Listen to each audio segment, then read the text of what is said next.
We are back with another part of the NBA Draft Best Team Fit Series. This time, the Oklahoma City Thunder. It might be a little longer because, as you can imagine, the Thunder have a lot of picks this year. They have 3 first-round picks their own, which is probably going to be in the top 4 or 5. The Clippers unprotected, which is probably going to be around 12, and then the Suns at pick 30. The main priority for the Thunder in this draft should be front court and wing play. When you look at their roster, they're run by their backcourt, SGA, Josh Giddey, Trey Mann, and they don't need to take a guard with one of their high picks for sure. And on top of that, they've kind of just been amassing talent the best they can over the last few years, and at some point, you got to try to take guys that are going to impact winning the best way, kind of like the Raptors took Scottie Barnes. Their first pick in the draft has the 4th best overall lottery odds heading into the lottery in a couple weeks, but it's likely to be top 4 or 5, maybe 6 or 7, but we're going to assume it's around that 4 spot. And with that top pick, they're going to want one of the top 3 forward prospects and top 3 prospects overall in Chet Holmgren, Jabari Smith, or Paolo Banchero. And Chet is the number 1 guy for the Thunder big board for me. He fits into the lineup very well. He commands the least off-ball role out of any of those top prospects.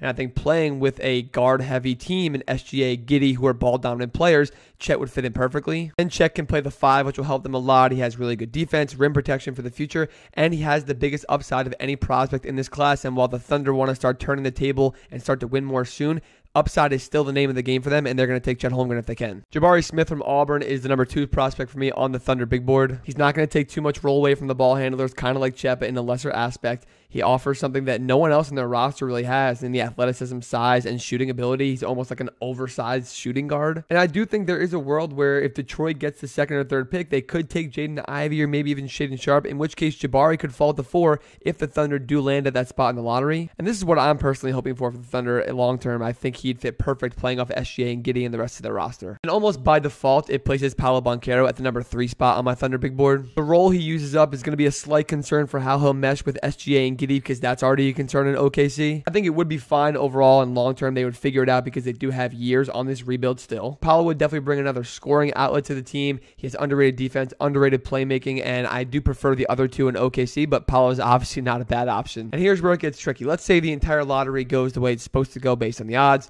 The Thunder fall to pick 4, and the top 3 prospects go in Jabari, Chet, and Paolo before them like they're meant to go and probably most likely will go. And that could leave Jaden Ivey as the best prospect available on the board. And SGA and Giddey and even Trey Mann have struggled at times to try to fit in with ball-dominant roles, and they're going to be fine long-term, but throwing another elite guard prospect in that mix is only going to ruin it. So they could go one of a couple ways. I think one thing is to trade back. If they want to take someone other than Ivey at 4, they could trade back to 5, 6, 7, or 8 and maybe still get that guy depending on who it is, and also have extra picks, which we all know Sam Presti loves. Or they could stay at 4 and just take whoever they want over Ivey. I don't think it's the end of the world because the prospects like Jalen Duren and Shaedon Sharpe do start to mix together at 4 and 5 and 6. And with that, I would put Jalen Duren at 4 on the Thunder big board. I don't think it's crazy to take him there. He is a strong center. He has a high floor. He's going to be 18 on draft night, one of the youngest players in the class. And he's shown great signs of adapting to the modern game as a big, and he's not this classic 90s, 2000s type of big. You see guys like DeAndre Ayton develop a mid-range game. Bam Adebayo have a really underrated playmaking ability,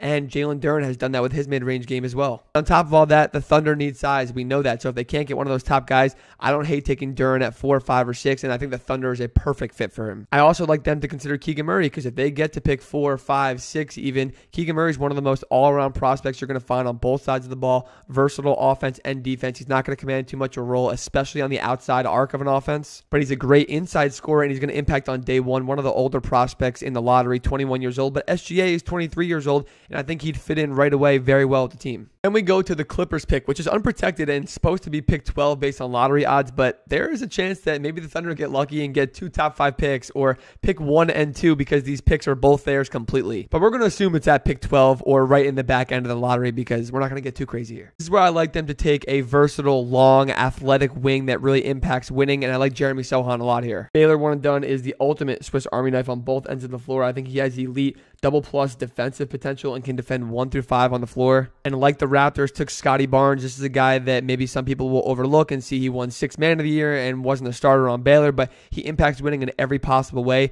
And the Thunder are going to need guys like that if they do want to develop this young rebuilding team into a winning team and playoff team down the road. Another heavily defensive prospect I like is Tari Easton out of LSU. Strong forward with good inside scoring game, but the best part of his game is his defense.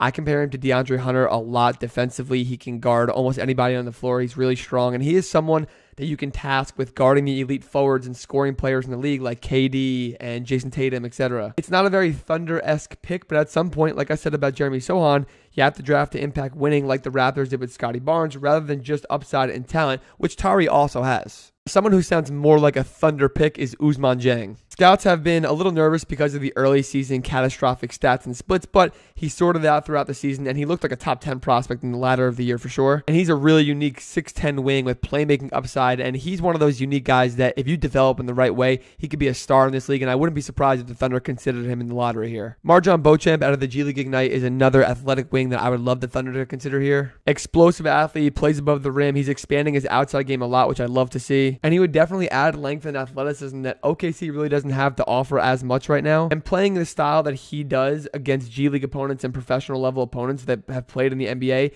makes me very confident that he is a safe pick with the upside to be in the lottery. If the Thunder want to go full Thunder and really draft for upside and take a kind of a risk, they can go for Leonard Miller, the Canadian high schooler. He's still technically quote-unquote testing waters because he could be skipping college and the next step altogether. He's a 6'10", 6'11 wing with great scoring upside, one of the youngest prospects you'll find. And he could definitely be the raw pick because we really don't know a lot about him and a lot of people don't, and the film that we do have is against questionable opponents and from time to time and kind of sporadic. But it would not surprise me if the Thunder did consider him here after maybe a good draft process and combine. And at pick 30, I think this is where the Thunder can, like I said before, go full Thunder and go for the upside raw prospects because they have 2 earlier picks and are most likely going to get 1 stud and maybe a second certified stud also. This is also going to be a very reactionary pick if guys start to fall in the first round. If they see someone that they could trade up for and go to the 20s or late teens with this 30 pick, they'll do it because they have the artillery and draft capital to do so. If they can't get a guy like Jalen Duren or even Chet Holmgren to play center for them, I do like them taking a young center at pick 30. And Ismail Kamagate from Paris Basketball makes a lot of sense in OKC. He's an international, 6'11 big with 7'4 wingspan, great movement at that size, and I think he has a ton of upside to play a long-term center role.